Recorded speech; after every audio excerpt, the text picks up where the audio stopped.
ఏ మలుపు ఎక్కడ ఎలా తిరగాలో, ఏ మజిలీకి నువ్వు చేరాలో, ఎప్పుడు నీకు ఏది అందాలో, నువ్వు ఎదుర్కొంటున్న ప్రతికూల పరిస్థితులు ఎంతవరకు ఉండాలో, ఎప్పుడు తొలగిపోవాలో ఆయన డిసైడ్ చేస్తాడు, ఆయన డిజైన్ చేస్తాడు. దాన్ని నమ్మితే నువ్వు ప్రశాంతంగా ఉండటమే, తర్వాత కథ అంతా ఆయన చూసుకుంటాడు. ఓకే, ఎంతమంది నమ్ముతున్నారు? ఎంతమంది తమ జీవితాలను యేసయ్య చేతికి అప్పచెప్పారు? నిజంగా అప్పచెప్పారా? మీ జీవితాలనే కాదు, మీ పిల్లల జీవితాలని, మీ ఇంటి వారి జీవితాన్ని ఆయన చేతికే అప్పచెప్పండి. దేవుడు స్పష్టంగా చెప్పాడు, బరువు నువ్వు మోయొద్దు, నా మీద మోపు అని. పేతురు రాసిన మొదటి పత్రిక 5వ అధ్యాయము 6-7 వచనాల్లో, దేవుడు తగిన సమయమందు మిమ్మల్ని హెచ్చించున్నట్లు ఆయన బలిష్టమైన చేతి క్రింద దీన మనస్కులై ఉండుడి. అంటే దేవుడు నిన్ను నన్ను మనల్ని హెచ్చించడానికి ఒక తగిన సమయం ఉందట. ఆ తగిన సమయం రేపే కావచ్చు, ఎల్లుండే కావచ్చు, ఇంకా 4 నెలలకు కావచ్చు, లేదా 10 నెలలకు కావచ్చు. సో దేవుడు నిర్ణయించిన నిర్ణయకాలం ఒకటి ఉంటుందట. నువ్వు అనుకున్నప్పుడు కాదు, దేవుడు ఆయన అనుకున్నప్పుడు నిన్ను హెచ్చిస్తాడు. అది నీకు 4 గంటల ఫలం ఉంటుంది. దేవుడు ప్రతిదానికి ఒక సమయాన్ని నిర్ణయించాడు. దేవుడు మనలాగా తొందరపడి సాయంత్రం చేయాల్సింది పొద్దున చేయాల్సింది మధ్యరాత్రిలో చేసే రకం కాదు. అదంతా మనకు దడ ఎక్కువ. అన్నీ అయిపోవాలని ఆరాట పడతా ఉంటాం టెన్షన్గా. దేవుడు అట్లా చేయడు. దేవుడు ఏం చేసినా ఒక పద్ధతి ప్రకారం, ఒక సమయం ప్రకారం ప్రతిదీ చేస్తాడు. దేవుడు చేసేది వైనంగా ఉంటుంది. మనం చేసేవన్నీ మనకి తలనొప్పులు తెచ్చుకునేవిగా ఉంటాయి. కాబట్టి సాయంత్రం చేయాల్సింది సాయంత్రం చేస్తాడు, మధ్యాహ్నం చేయాల్సింది మధ్యాహ్నం చేస్తాడు, ఉదయం చేయాల్సింది ఉదయం చేస్తాడు, తెల్లవారుజాము చేయాల్సింది అప్పుడు చేస్తాడు. మన ఐడియాలజీ కన్నా మనకంటే దేవుని ఐడియాలజీ చాలా గొప్పది కదా. దాన్ని మనం దృష్టిలో పెట్టుకొని, దేవుని ఆలోచనలో నేను ఉన్నాను, ఆయన తలంపుల్లో నేను ఉన్నాను, నా లైఫ్ ఆయనకి అప్పచెప్పుకొని ఉన్నాను, నాకు టెన్షన్ అక్కర్లేదు అని నీ జీవితాన్ని ముందుకు కొనసాగించు. సైతానుగాడు ఎంత కుట్ర చేస్తాడంటే, వాడు దుర్మార్గుడు, ఈరోజే మనం సాగుపోయేటప్పుడు పరిస్థితి ఎట్టుంటుందో మన ఊహల్లోకి వచ్చేటట్టు చేస్తాడు. చచ్చేటప్పుడు మన ప్రాణం ఎట్టుపోయిద్దో ఊహల్లోకి వచ్చేటట్టు చేస్తాడు. మనం చచ్చినాక మన వాళ్ళ పరిస్థితి ఎట్టుంటుందో ఊహల్లోకి వచ్చేటట్టు చేస్తాడు. అర్థమైందా? వృద్ధాప్యంలో మన శరీరం ఏ విధంగా మార్పు చెందిద్దో మన ఊహల్లోకి వచ్చేటట్టు చేస్తాడు. మీలో ఎంతమందికి ఇట్లాంటి ఊహలు వస్తాయి, ఇలాంటి ఆలోచనలు వస్తాయి? చెప్పండి, చేతులు ఎత్తండి. అది చాలామంది చేతులు ఎత్తారు.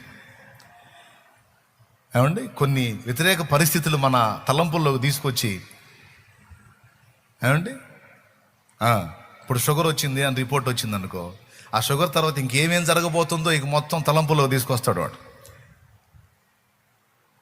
ఫలానా బలహీనత, కొంచెం బీపీ ఎక్కువ కనపడుతుంది అన్నారు అనుకో, ఇక బీపీ వల్ల ఏమేమి జబ్బులు వస్తాయో మొత్తం మైండ్లో తీసుకొస్తాడు వాడు.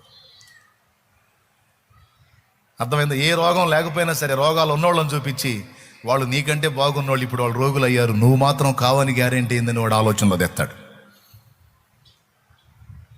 అదిగో ఆ ఫ్యామిలీ పచ్చగా ఉంది ఒకప్పుడు, ఇప్పుడు చూడు ఎట్లా అయిపోయిందో, నీ కుటుంబం అలా కాదని గ్యారెంటీ ఏంది అని తీసుకొస్తాడు వాడు. ఇట్లాంటి ఆలోచనలు సాతాను తెస్తాడు అనటానికి బైబిల్లో నిరూపణ ఉంది. ఏబు దగ్గరికి వాడు ఇలాంటి ఆలోచనలే తీసుకొచ్చాడు. మనల్ని మానసికంగా మనల్ని వేటాడటంలో మంచి పనోడోడు. మెంటల్ టార్చర్ అంటారే, మానసికంగా ఒత్తిడి గురి చేయటం, ఇబ్బంది పెట్టడం, అందులో మంచి నైపుణ్యం కలిగినోడు సైతాను, వాడి దెయ్యాలు. మనల్ని ఆ విధంగా చేయడాన్ని కుట్ర చేస్తారు. మన రక్షణానందాన్ని, దేవుని అందరి విశ్వాసాన్ని బట్టి మనం ఆయనలో కలిగి ఉండే ఆనందాన్ని మనకు దక్కకుండా చేయటానికి వాడు చేసే దుర్మార్గపు ఆలోచనలు, కుట్రలు ఇవన్నీ. వీటన్నిటికీ విరుగుడు ఒక్కటే, విశ్వాసం. నేను నా దేవుని యందు విశ్వాసం ఉంచాను. నిన్నటికి నా దేవుడు నాకు తోడై ఉన్నాడు, నేటికి తోడై ఉన్నాడు, రేపటికి కూడా తోడై ఉంటాడు. నా ప్రతి ఘట్టములో ఆయనే తోడై ఉండి ఆయన చిత్త ప్రకారం నడిపిస్తాడు. ఒకవేళ శ్రమలు పొందాలి అనేది ఆయన చిత్తం అయితే దాన్ని నేను తప్పించుకోగలనా? ఆయన చిత్తమే సిద్ధించుగాక. ఓకే, కాబట్టి సాతానా పో, ఈరోజు సంగతి ఈరోజు ఆలోచించమన్నాడు. రేపటి గురించి విచారించొద్దని చెప్పాడు యేసయ్య. రేపటి గురించి విచారించొద్దని నా ప్రభు చెబితే నేను విచారిస్తే ఆయన మాట మీరి పాపం చేసిన దాన్ని పాపం చేసిన అవుతా కదా. కాబట్టి రేపటి గురించి నేను ఆలోచించనని తోసేయండి. ఎందుకంటే నువ్వు ఆలోచించావనుకో, దేవుడు ఆలోచించటం మానేస్తాడు. ప్లీజ్ మళ్ళీ చెప్తున్నా, నువ్వు ఒత్తిడి ప్రెజర్కి గురయ్యావు అనుకో, దేవుడు ఆలోచించటం మానేస్తాడు. నువ్వు దేవుని మీద విశ్వాసంతో వదిలేసావు అనుకో, అప్పుడు దేవుడు ఆలోచించడం మొదలు పెడతాడు. నిజం. నువ్వు పట్టించుకొని నువ్వు ప్రాకులాడి నువ్వు పరిగెత్తినంత వరకు దేవుడు మౌనం అయిపోతాడు. సరే కానీ తిప్పలు పడుతున్నావుగా, పడు అని. నా వల్ల కాదు నాయన, నీ చేతికి అప్పచెప్తున్నాను ప్రభా, నీకు ప్రార్థన చేసి నీ వైపు చూడటం తప్ప నా చేత ఏమీ కావట్లేదు అని నువ్వు అప్పచెప్పినట్లయితే అప్పుడు దేవుడు ఎలా జోక్యం చేసుకుంటాడో, అన్నీ ఒక కొలిక్కి ఎలా వస్తాయో అప్పుడు నువ్వే చూస్తావు నీ కళ్ళారా. ఎందుకంటే ఇవన్నీ నేను అనుభవించి చెప్తున్నా. 22 సంవత్సరాలుగా ఆయనతో కాస్తో కోస్తో నడిచి నేను అనుభవించిన విషయాలు మీకు నేర్పుతున్నా. దయచేసి ఇలాగ మీరు తీసుకోండి. అప్పుడు మీకు ఆల్రెడీ ఏదైనా రోగాలు వచ్చినా కూడా కంట్రోల్ అయిపోతాయి, డెవలప్ కావు, కంట్రోల్ అయిపోతాయి. ఎప్పుడైతే ఈ బరువు దేవుని మీద దించుకుంటారో అన్ని విషయాల్లో సెట్ రైట్ అవుతారు. నిజంగా ఉన్న రోగాలు కూడా తగ్గుతాయి, నిజంగా తగ్గిపోతాయి. అట్లా కాకుండా మీరు ప్రెజర్గా ఆలోచించి ఇంకా ఎక్కువ ఒత్తిడి గురయ్యారనుకో, రోగాలు ప్రమోషన్ పొందుతాయి, అంటే ఇంకా ఎక్కువ అయిపోతాయి అన్నమాట. జాగ్రత్త. వాక్యాన్ని మనం మీరొద్దు. కానీ దిక్కుమాల ఆలోచనలన్నీ వాడు తీసుకొస్తాడు. ఏబు దగ్గరికి తెచ్చాడు. ఏబు భార్య పిల్లలు బాగున్నారు, కుటుంబం పచ్చగా ఉంది, దాసదాసి జనాంగం, పశువులు, పొలాలు అన్నీ సూపర్గా ఉన్నాడు. ఏబు దేహదారుఢ్యం, అద్భుతమైనటువంటి వ్యక్తి, అన్ని విషయాల్లో పర్ఫెక్ట్గా ఉంది ఏబు లైఫ్. అలాంటి స్థితిలో ఏబు ఉన్నాడు. అప్పుడు ఏబు దగ్గరికి ఎవరు వచ్చారు? సాతాను వచ్చాడు. ఎవరు పర్మిషన్ తీసుకొని వచ్చాడు? దేవుని పర్మిషను తీసుకొని వచ్చాడా లేదా? కాదు. మొదటిసారి ఏబు దగ్గరికి సాతాను వచ్చినప్పుడు దేవుని పర్మిషన్ తీసుకోకుండా వచ్చాడు. తీసుకోకుండా వచ్చి ఏం చేశాడో తెలుసా? డైరెక్ట్గా ఏబు దగ్గరికి వెళ్ళి ఏబుని ఎఫెక్ట్ చేయలేదు, కానీ ఏబు మనసులో భయాలు పుట్టించాడు. గుర్తుపెట్టుకో, ఏబు మనసులో భయాలు పుట్టించాడు. ఇవైతే చేయొచ్చు వాడు కంచె దాటి అవతలికి వెళ్ళకపోయినా కంచె యువతలుండే వాడు మన మనసుల్లో భయాలు పుట్టించే అవకాశం వాడికి ఉంది. నెగిటివ్ సిగ్నల్స్ని మన ఆలోచనల్లోకి పంపించే అవకాశం వాడికి ఉంది. అర్థమైందా? ఆ సిగ్నల్స్ని మనం తీసుకొని మనం వాడితో ఏకీభవించినప్పుడు మాత్రమే వాడు మన దగ్గరికి ఎంటర్ అవుతాడు. వాటిని వికర్షించామనుకో, వాటిని వ్యతిరేకించామనుకో, వాడు మన దగ్గర రావడానికి ఛాన్స్ ఉండదు. కానీ ఏం చేశాడో తెలుసా? ఏబు చేసిన పెద్ద పొరపాటు అదే. వాడిచ్చిన నెగిటివ్ థాట్స్ని, వ్యతిరేక ఆలోచనలని ఏబు తీసుకున్నాడు. బట్ ఏం లేదు, నీ భార్య చాలా బాగుంది, ఇప్పుడు నువ్వే ప్రాణంగా బ్రతుకుతుంది, నీకు పూర్తి విధేయరాలుగా ఉంది, ఈమె రివర్స్ అవుతుందేమో, కాదని గ్యారెంటీ ఏంటి? ఈరోజు నీ పిల్లలు 10 మంది పచ్చగా ఉన్నారు, పండగ చేసుకుంటా ఉన్నారు రోజు, వాళ్ళు ఒక్కసారి చావరని గ్యారెంటీ ఏంది? ఏమో వాళ్ళకి ఏదైనా జరగొచ్చేమో. సింపుల్. నువ్వు రోడ్డు మీద నీ బిడ్డ బయలుదేరుతున్నాడు బైక్ తీసుకొని, వాడు రోడ్డు మీద బయలుదేరుతా ఉన్నాడు, నీ కళ్ళ ముందు వెళ్తా ఉన్నాడు, నీకు మనసులో థాట్ వచ్చింది, ఏదో వద్దు దిక్కుమాలిన ఆలోచన, వాడికి ఏమన్నా ఇద్దేమో, తగిలిద్దేమో అని జాగ్రత్త చెబుతావా లేదా? రే చిన్నగా పో, జాగ్రత్తగా పో, మెల్లగా పో అని చెబుతావా లేదా? ఎందుకు చెబుతున్నావు? డౌటు. వాడికి ఏమన్నా ఇద్దేమో, వాడికి ఏమైనా తగిలిద్దేమో, ఏమైనా జరుగుతుందేమో, ఎదురు వార్త వచ్చిద్దు అని. ఎందుకు? చాలామంది అవి ఫేస్ చేస్తున్నారు కనుక నేను కూడా అది ఫేస్ చేస్తానేమో అనే డౌట్తో నువ్వు ముందుగానే గిల్టీ ఫీల్ అవుతావు. ఎంతమందికి ఉంది ఇట్లా? ఎంతమందికి ఉంటుంది ఇలా? నాకు తెలిసి దాదాపు అందరికి ఉంటుంది. కొంతమంది చేతులు ఎత్తట్లా అర్థం కాక. దాదాపు అందరి ఫీలింగ్స్ ఇవే. స్తోత్రం. పెద్దగా చెప్పండి. అవునా కదా? రైట్. ఉంటాయి తప్పకుండా అలాంటి ఆలోచన. నీకు వచ్చినప్పుడు నువ్వేం చేస్తావు? నాకు వచ్చినప్పుడు నేనేం చేస్తానంటే, నేను ఆలోచించి కంగారు పడి ఏం చేద్దును, దేవుడు నిర్ణయించింది ఎవడు తప్పిస్తాడు? ఆయన చిత్తం. కాపాడిన ఆయనే, అప్పచెప్పిన ఆయనకే అప్పచెబుతాను, వదిలేస్తాను.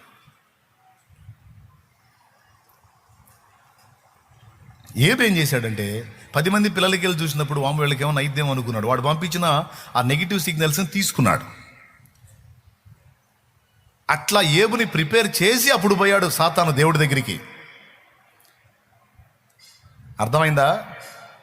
ఏబు మంచి భక్తిపరుడే, యథార్థవంతుడే, న్యాయవంతుడే, యెహోవా యందు భయభక్తులు కలిగి చెడుతనం విసర్జించిన వాడే, కానీ రేపటి విషయంలో నిన్ను నమ్మట్లేదు.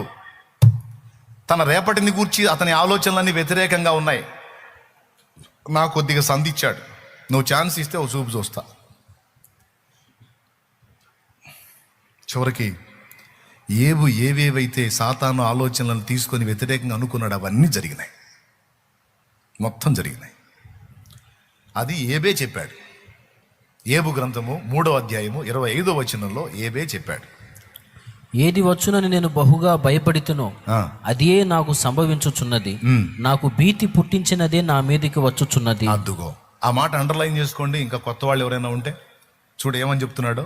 ఏది వచ్చిద్దని అనుకున్నానో అదే వచ్చింది అన్నాడు. అంటే ఏబు జీవితంలో జరిగినటువంటి పిల్లలు చచ్చిపోవటం కానీ, భార్య రివర్స్ అవటం కానీ, తన దేహం పాడైపోవటం కానీ, ఆస్తుల అంతస్తులు పోవటం కానీ, దాసదాసి జనాంగం వెళ్ళిపోవటం కానీ, ఈ రివర్స్ పరిస్థితులన్నీ కూడా ఏబు ముందే ఊహించాడట, ఏబు ముందే అనుకున్నాడట.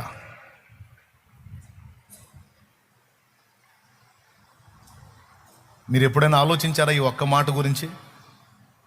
అలా వ్యతిరేకంగా ఆలోచించిన కారణం చేత ఏబుకు అలాంటి పరిస్థితులు రప్పించాల్సి వచ్చింది దేవుడు. ఆ మాట ఏబే చెప్తున్నాడు, ఏది వచ్చిద్దని నేను బహుగా భయపడ్డానో అదే నాకు వచ్చింది. అట్లా ఎందుకు అనుకున్నావు ఏబు? అట్లా ఎందుకు ఆలోచించావు? ఏం చేద్దాం, నా కర్మగాలి అలాంటి ఆలోచనలు, ఆ దిక్కుమాల ఆలోచనలన్నీ నాకు వచ్చినాయని జరిగినాయి.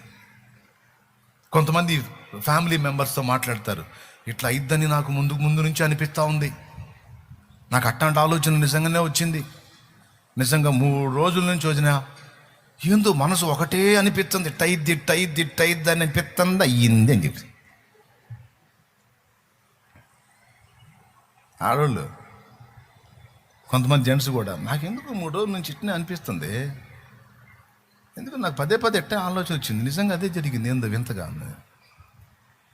సాతాను మన మనసులోకి నెగిటివ్ థాట్స్ని తీసుకొచ్చినప్పుడు, వ్యతిరేక ఫలితాలను కూర్చున్న ఆలోచన తెచ్చినప్పుడు, విశ్వాసం అనే డాలుతో దాన్ని ఎదిరించాలి.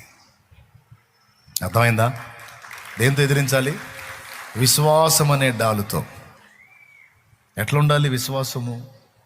ఇలాంటి తలంపులు వాడు తీసుకొచ్చినప్పుడు ఏబు చెప్పేది ఉండే, నా అంతటా నేను ఇలా ఉన్నానా, నా భార్య నాకు ఇలా లభించిందా, నా పిల్లలు నాకు ఇలా లభించారా, అన్నీ నా దేవుడిచ్చాడు, ఉంచిన ఆయన తీసిన ఆయనకే స్తోత్రం, ఏమైనా నేనేం భయపడను, నా దేవుడు నాకు తోడై ఉన్నాడు అని ఒక్క మాట అనుకుంటే సాతానుకు సందు దొరకకుండా ఉండే. కానీ భయం భయం భయం భయం భయం మనిషికి మనశ్శాంతి కోల్పోయాడు. చివరికి అదే జరిగింది. విశ్వాసం ఏమంటది? కాపాడినావు ఇంతకాలము, కాపాడెదవు ఇక ముందు కాలము. చెప్పండి, ఇప్పుడు దాకా నిన్ను కాపాడుకుంది ఎవరు? ఎంతమంది ఒప్పుకుంటారు దేవుడే కాపాడుకొచ్చాడన్న అన్నోళ్ళు చేతులు ఎత్తండి. ఆయన కాపాడకపోతే నువ్వేడ బతుకున్నావు? ఆ యాక్సిడెంట్లోనూ ఆ కరెంటు పట్టుకున్నప్పుడు ఎప్పుడు పోయేదాన్ని. కానీ ఎన్నో అపాయాల్లోంచి నిన్ను కాపాడుకుంటూ వచ్చి పట్టాడు అన్నం పెట్టి ఈరోజు బతకనిచ్చింది ఎవరు? ఇప్పుడు చెప్పు, దేవుడి దేవల్ల నేను ఇంకా బతికున్నా, లేకపోతే ఎప్పుడో నా టికెట్ అయిపోయేది. రైట్, అందరూ ఒప్పుకుంటారు. ఇప్పటిదాకా నిన్ను కాపాడిన వాడే ఇక ముందు కాపాడగలడు. ఆయన దేనికైనా నిన్ను అప్పచెప్పదలుచుకుంటే దాన్ని ఆపే దమ్ము ఎవడుకుంది? కాబట్టి నా ప్రభు చిత్తమే జరుగును గాక. ఆమేన్.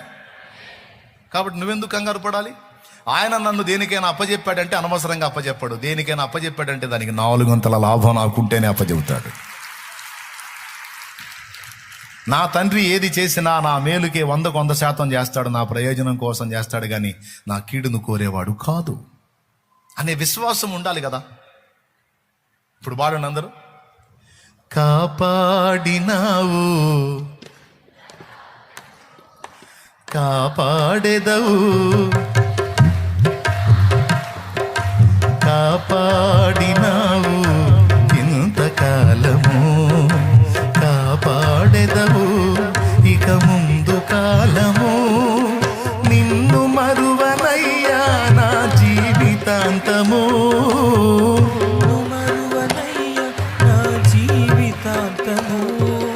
నీకే నా బ్రతుకు సొంతము, నీకే నా బ్రతుకు సొంతము, అందుకొనుము దేవా ఆరాధన, నా దీన స్తుతి నివే